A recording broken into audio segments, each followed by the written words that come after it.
Bonjour à tous, Namasté, c'est Nelly d'Énergie Soins Divins. Aujourd'hui, dans la vidéo du dimanche, je vais vous parler des archanges. Auparavant, je voulais remercier toutes les personnes qui ont été présentes ce jeudi pour la conférence sur la Lune et ses effets sur les signes du zodiaque et le karma avec Nicolas Giraud. Vous pouvez toujours la regarder, elle est en replay. Et la deuxième annonce, ce jeudi, non, c'est ce mercredi, pardon, 21 juin, je suis invitée sur la chaîne Rayonnance TV pour une conférence sur la communication avec les guides. Donc, rejoignez-nous en direct ou en replay également. Voilà, merci beaucoup. Alors, les anges, les archanges, c'est un monde fascinant. On va poster justement un petit sondage. Les anges, c'est une énergie particulière, mais les archanges, c'est encore plus puissant. Donc, on va parler du premier archange, peut-être le plus célèbre, celui de l'archange Michael.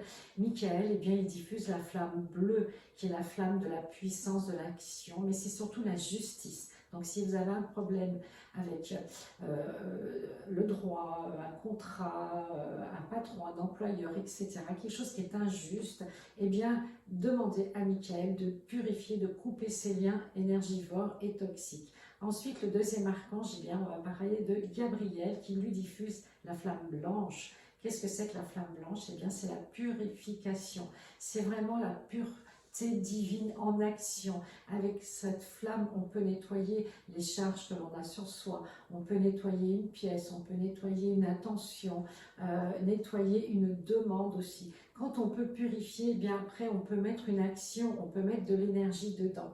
Le deuxième, le troisième, ça va être Jophiel avec le rayon jaune. Le rayon jaune, c'est le soleil intérieur. Donc lui, Jophiel, il va vous permettre de briller à l'extérieur, de pouvoir peut-être vous affirmer un petit peu plus. C'est aussi l'archange des artistes, des créateurs. Vous voyez, tous les projets de vie dans la matière invoquaient le rayon donc jaune de Jophiel. Ensuite, nous avons le rose. La flamme rose avec l'archange Chamuel. Cette flamme rose, bien sûr, c'est l'amour, c'est les sentiments d'amitié, des parents avec les enfants. Vous voyez, c'est quelque chose de très vaste et en même temps, dans l'amour, il ne peut rentrer que de l'amour avec ce rayon rose. Donc, demandez à Chamuel peut-être d'apaiser si vous avez des soucis amoureux ou si vous cherchez l'âme sœur, Chamuel et l'archange qui peut vous aider. Ensuite, on va travailler avec qui? Avec Raphaël, l'archange qui va diffuser le rayon vert. La flamme verte, c'est la flamme de la guérison, de l'apaisement. D'ailleurs, c'est pas par hasard, c'est tous les métiers en rapport avec la science, la médecine, ont toujours un emblème vert. Donc le vert, c'est la vie, c'est le végétal, donc ça donne de la vitalité, ça donne de la santé.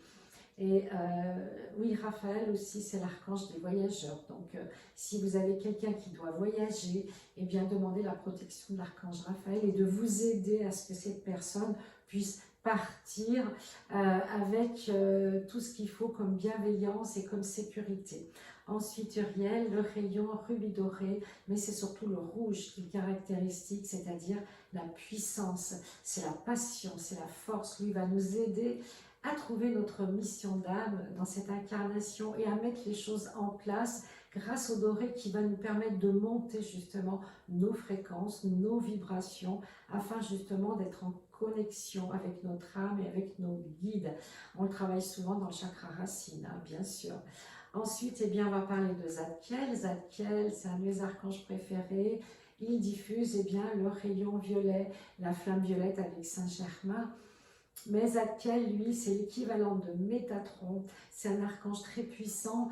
C'est un archange qui est haut placé dans la hiérarchie énergétique, angélique et archangélique. Et lui, qu'est-ce qu'il fait? Il va vous débarrasser des pollutions, des mémoires karmiques, de tout ce que vous n'arrivez pas à lâcher. Vous voyez, il enlève l'encombrant, si je puis dire.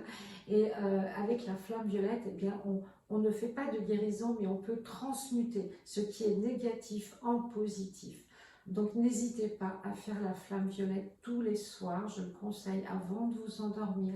Ça permet de libérer les charges que vous avez vécues, les soucis dans la journée et de vraiment vous endormir avec un corps éthérique propre et libérer. Donc vous avez une de mes vidéos qui s'appelle la méditation de la flamme violette, où je vous accompagne dans cette méditation et je vous donne le décret aussi sous la vidéo et dans la vidéo. Donc faites-le tous les soirs. Là, il n'y a pas de... Je dirais, on ne peut pas passer outre. Si on veut bien dormir, pour les gens qui font des cauchemars, qui ont toujours le mental en éveil la nuit, qui n'arrivent pas à dormir profondément. Vous savez, des fois, on réfléchit tout le temps, on a l'impression de ne pas dormir. Faites la flamme violette, vous verrez, c'est magique, ça marche très très bien. Voilà, j'espère que cette explication sur les 7 archanges principaux, je pense que j'en ai oublié aucun, il y en a d'autres bien sûr, mais au moins ceux-ci vous les connaissez et vous pouvez au moins commencer un début de travail avec cette énergie, avec ces rayons et ces flammes sacrées qui sont très puissantes et qui sont vraiment très, je dirais, bienveillantes. Hein. N'hésitez pas, faites-le avec le cœur, avec une belle intention. Et puis je vous dis à bientôt pour la prochaine vidéo du dimanche. N'hésitez pas à liker, à partager, à vous abonner à ma chaîne si les vidéos que je fais, que je partage avec vous, vous plaisent. Gratitude.